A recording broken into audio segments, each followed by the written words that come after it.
बेटा ये कमाल है लोहा लाट सीमेंट कामधेनु का। पूर्व राज्य मंत्री व मुख्यमंत्री के राजनीति सचिव कृष्णा बेदी ने शाहबाद में गांव चढ़ूनी जट्टान में मुख्यमंत्री द्वारा दी गई 50 लाख की ग्रांट का शिलान्यास किया।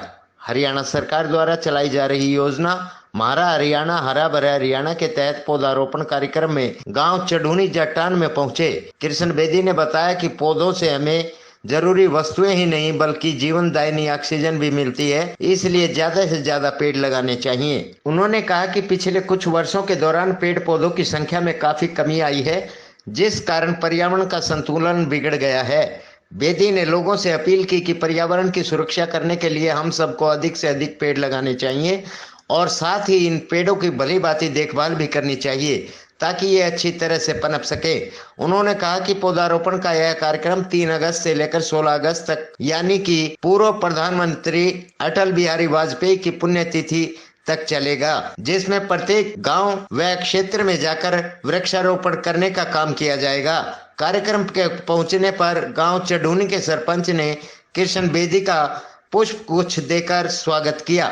उन्होंने कहा कि गांव चढ़ूनी में 50 लाख की ग्रांट और विकास कार्यों के लिए गांव के सरपंच को दे दिए जाएंगे, जिसके तहत गांव में कबीरपंथी धर्मशाला, जाट धर्मशाला, वाल्मीकि धर्मशाला और कश्यप धर्मशाला का निर्माण हो सके, जिसका आज शिलान्यास किया गया है। योजना बनाकर लोगों को जागरूक करना है, परंतु सफलता का मूल मंत्र तो लोगों की जागरूकता के ऊपर डिपेंड करता है। और हरियाणा प्रदेश का किसान और मजदूर चाहे वो किसी भी वर्ग का है, किसी भी क्षेत्र में है, उन सभी को एक बात का ज्ञान जरूर हुआ है कि हरियाणा प्रदेश के अंदर पिछले दिनों वन का कटाव तो हुआ परंतु वन की सुरक्षा नहीं हुई। तो उसको लेकर हरियाणा प्रदेश के भारतीय जनता पार्टी ने ये निर्णय लिया है कि हमारा हरियाणा हरा भरा हरियाणा के तहत हम हरियाणा प्रदेश के अंदर वृक्षारोपण की शुरुआत करेंगे। जो 3 तारीख से लेकर 16 अगस्त जो हमारे श्रद्धेय पूर्व प्रधानमंत्री अटल बिहारी वाजपेयी जी की पुण्यतिथि है, तब तक हम प्रत्येक गांव क्षेत्र में जाकर वृक्षारोपण करने का काम करेंगे, ताकि वृक्षों के रोपण के साथ साथ वृक्षों का लालन पालन करने के लिए हम बहुत से साथियों को जिम्मेवारी दे रहे हैं और बहुत से साथी उसको खुशी से निभाने का काम भी कर रहे हैं। लगभग 50 लाख के विकास कार्य पिछले दिनों माननीय मनोहर लाल जी ने हरियाणा सरकार के माध्यम से गाँव के सरपंच को दिए थे। तो कई रास्ते थे, कबीरपंथी समाज की धर्मशाला थी, रविदास समाज की थी, वाल्मीकि समाज की धर्मशाला थी और कश्यप समाज की जो धर्मशालाएं थी उनका शिलान्यास आज हमने करने का काम किया है। और गांव में और जो कमी रह गई है मैं विश्वास दिलाता हूं कि इनको मुख्यमंत्री जी के माध्यम से किसी प्रकार पैसे की कमी नहीं आने देंगे। देखिए, मैं पूछना चाहता हूं, पहले तो आप किसान यूनियन से बात कीजिए ना कि उनको किस अध्यादेश के कौन से पॉइंट पर उनको विरोध है, पहले वो क्लियर करें। हमने किसान हित को ध्यान में रखते हुए अध्यादेश लाने का काम किया। अध्यादेश लाने का पहला पॉइंट क्या है? मैं किसान हूँ। आज तक किसान कभी भी अपनी फसल का मालिक नहीं होता था। किसान की फसल का मूल्य या तो सरकार लगाती थी या व्यापारी लगाता था, और किसान तो उसमें पार्टी नहीं था। किसान की मर्जी नहीं पूछ जाती थी कि आप फसल बेचोगे नहीं बेचोगे। वो 1000 किसान की कमी निकाल दें फसल में, परंतु किसान कोई विरोध नहीं कर सकता था। हमने किसान को सुरक्षा देने के लिए किसान की फसल का जिस समय रेट लगे, सौदेबाजी हो, उस समय किसान एक पार्टी होना चाहिए। उसकी मर्जी होगी कि मैं फसल इस रेट में दूंगा तो देगा, नहीं देगा तो नहीं देगा।